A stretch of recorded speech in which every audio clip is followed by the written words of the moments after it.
This is my term project for 15112.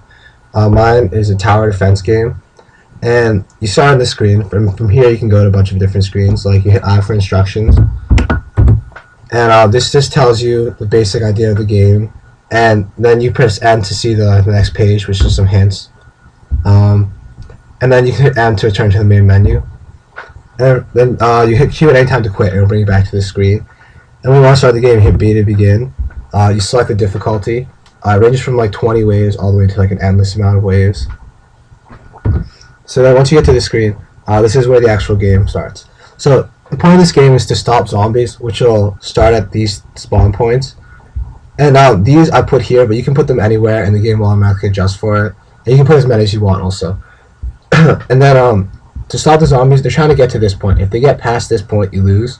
And the way to stop them is you have to kill them by buying either defenders over here, or you can buy traps.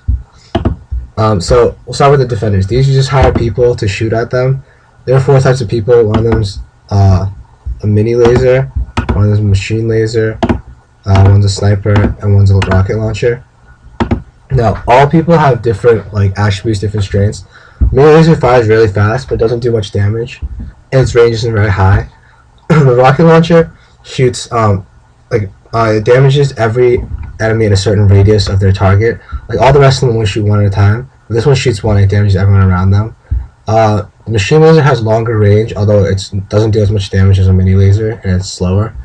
And the sniper has a really high range but a really slow fire rate, and does a lot of damage though. It also has an accuracy of 85%. So every 50% of the time it'll miss. And it also has a 5% headshot chance. And when it gets a headshot, it just does 5 times the damage, and the laser will be red instead of blue. And now underneath each unit, there's like a little description on some of their attributes, or whatever. The first one's fire rate. This one is how every so many intervals it fires. So the lower the fire rate, the better. The next one's range. It's how far away, how many blocks away it can reach. So when the units try to fire, they look around there's certain range, they check all the zombies, and if any zombies within the right distance to them, based on the range, then they'll fire at them, they'll be able to shoot them. And if not, they just won't shoot. And then the next one's cost, because this game has money. So you get money for killing zombies, and you spend money to buy traps and buy people. And when you don't have the money to buy something, it just won't let you buy it. Last one's damage, is how much damage it does every attack it does, every time it attacks a zombie. So yeah, that's the basics about the people. Then there are traps over here. So one of them is a fire trap, and this one lights the zombies on fire and it slowly damages them. And the other one is a spike trap, which it damages anyone who steps over it. So that's the basics about how you stop the zombies. So then we'll start the actual game. Hit S to start, and then zombies come out of the caves randomly. And see, when they touch the fire right here, you can see that they light on fire to show that they're actually being burned, and they slowly take damage. And these explosions are the rocket launcher firing, and it does like a little blast radius.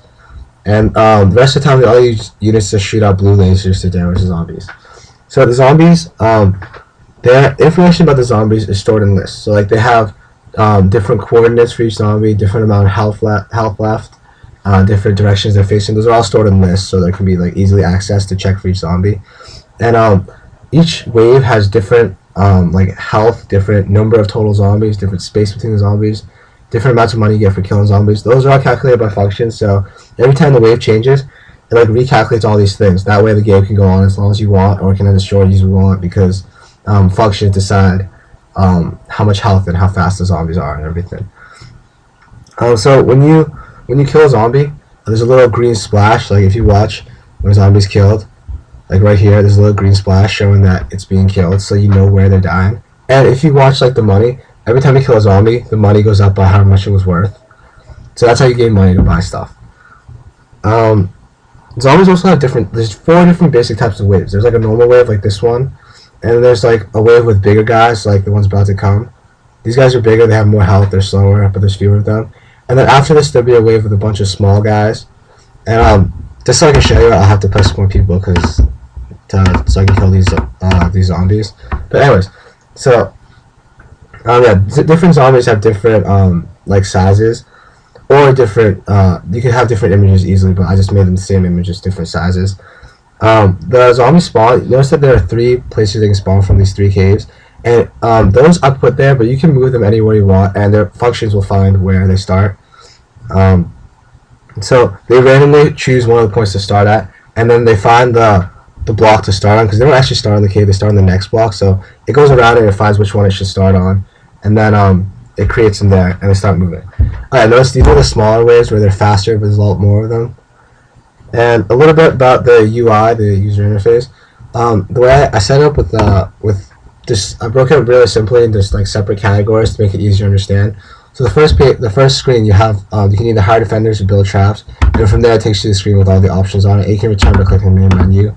And there's a wave number here, so you know what wave you're on, and then you have money here to know if you can buy stuff or sell, or if you need to kill more zombies to get money. A little about the coding. Most of this is done. The graphics are all done with like Delta graphics, because instead of redrawing the whole screen every time, which would make the game way too slow, instead I create the shapes first, and then I like update them when necessary. So like for example, this fire trap here.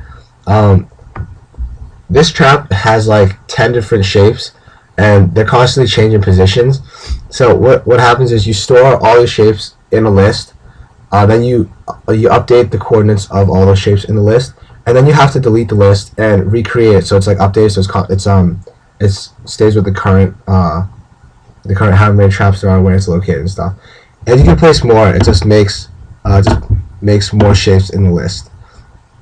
And then the same thing with the zombies. The zombies, they're also created every wave, and then you change the position every time they move. Let's just change the coordinates instead of redrawing the whole thing, which makes the game run a lot smoother, a lot quicker. Yeah, and then I'll just show you what happens when you lose. If you lose and the zombie reaches all the way to the end right here, the screen pops up and it just says you lose, press Q to quit, go back, you hit Q, you go back to the main menu. And I'll also show you what happens when you win.